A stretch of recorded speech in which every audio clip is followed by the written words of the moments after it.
Does anyone know how to pronounce this artist name? I always said it like elxnce, but I'm really unsure now. Anyways, today I'm gonna give you some tips on how to make beats in the style of him and the overall hyperpop digicore aesthetic.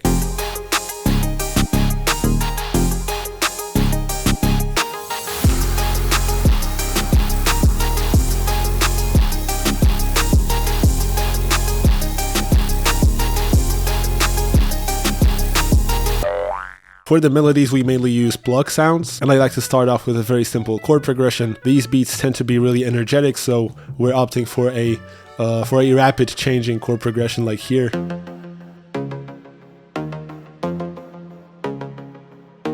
For the pluck sounds, I really like using Spire. It's a pretty unknown VST in the trap genre, but it's very widely used in hyperpop and digicore. And on top of the chords, we want a very nice, simple, and happy sounding melody. So we're using a major scale, and we are mainly using the 1st, the 7th, and the 5th of the major scale. So what do I mean?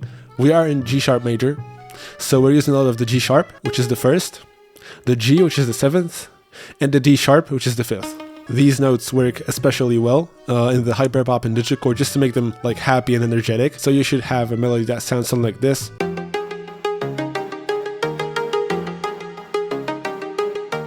So again, very simple and repetitive, but we're also using a lot of delay and some reverb. And my strategy for making digicore melodies is basically layering plucks. So you have another pluck, this time from Nexus 2. And again, a very simple melody that uses a lot of the 1st, the 7th, and the 5th of the major scale I'm in, which is G sharp major for this beat.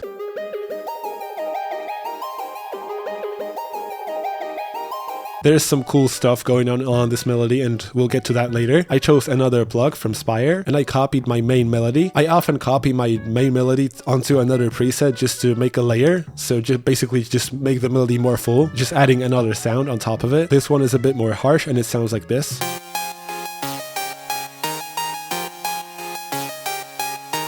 And this glitchy effect that you hear is just a 1 beat gate preset from Gross Beat.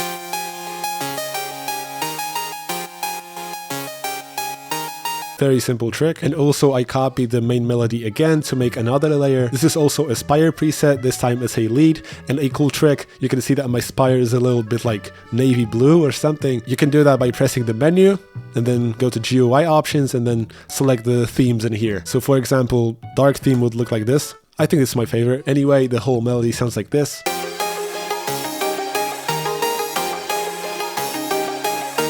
So I want to show you a cool creative trick on how to make your melody sound a little bit more full and energetic. You can see that all my melodies are routed to another mixer channel. So on top of the melodies that are routed here originally, we also have another effects insert channel. So this is the insert 6, so another effects. And here we have stuff like halftime, Valhalla Supermassive, just to add a little bit of echo and a little bit more space. Also EQ to cut off all of the low end, and some serum effects. I really like using the serum effects VST just to add the downsample distortion. This is basically a bit crush, so it gives that 8-bit effect. And we also have Gross Beat, which is again the 1 beat gate preset and gives it a little bit more of the energetic vibe. So we're gonna play without the effects and with the effects.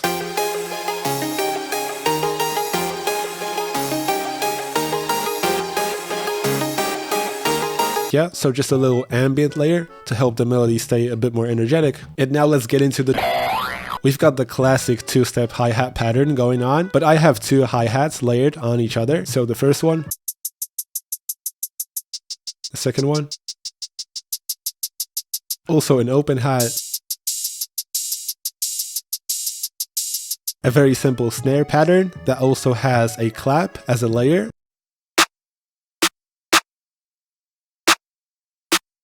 A simple energetic chant pattern.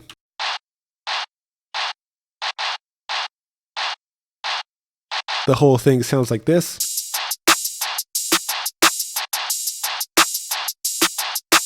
And now we actually have 2 separate 808 patterns. You're often gonna see 808 switches in hyperpop digicore just because it makes the beats more energetic and basically makes them less boring. So we have this classic 808 plug sound.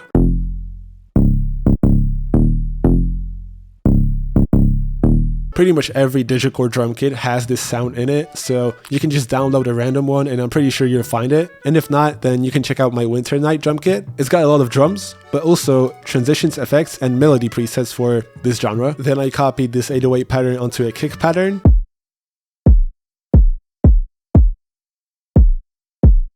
The reason why I don't have the kicks playing on just one note, so you can do that by hitting Alt and K, right? The reason why I have them like that is because if you have them on one note all the time, then that can create phase issues, and it can create a situation where sometimes your kick is gonna hit hard and sometimes it just isn't gonna hit. And this way, you can just make sure that your kick is always gonna go well with the 808. And I also did one cool thing. The 808, the plucky 808 plays as normal.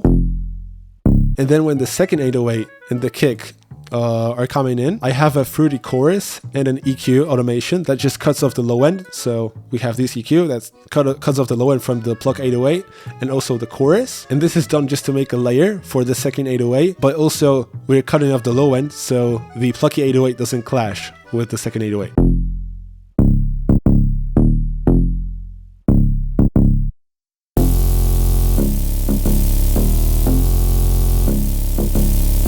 Also, as usual in my beats, the kick is sidechained to the 808.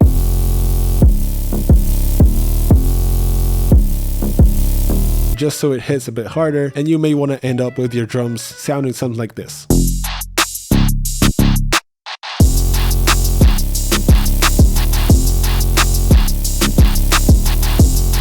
Alright, let's talk about sound effects.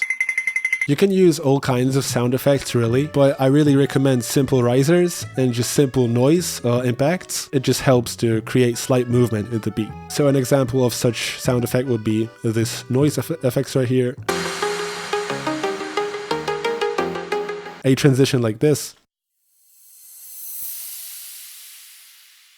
Or a noise impact like this. And also simple and quiet risers, something like this.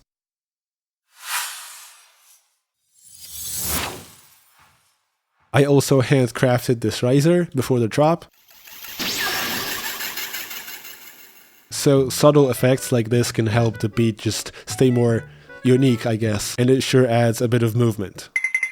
I always say the arrangement doesn't really matter as long as you keep it interesting. So as long as you introduce new sounds every 8 bars, I think you're good. I usually start with the intro, so just the melody, and then I go into some more drums.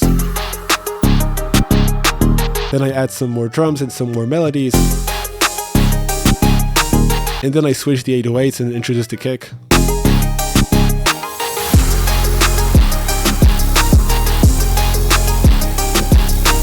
And really, that's about it. Thank you so much for watching. If you have some questions or some criticism, then I would be more than happy to have a discussion in the comments. After all, it's not like I know everything, and we're all on this learning journey together. So again, I encourage you to leave any questions or criticism in the comments, and I'll see you very soon.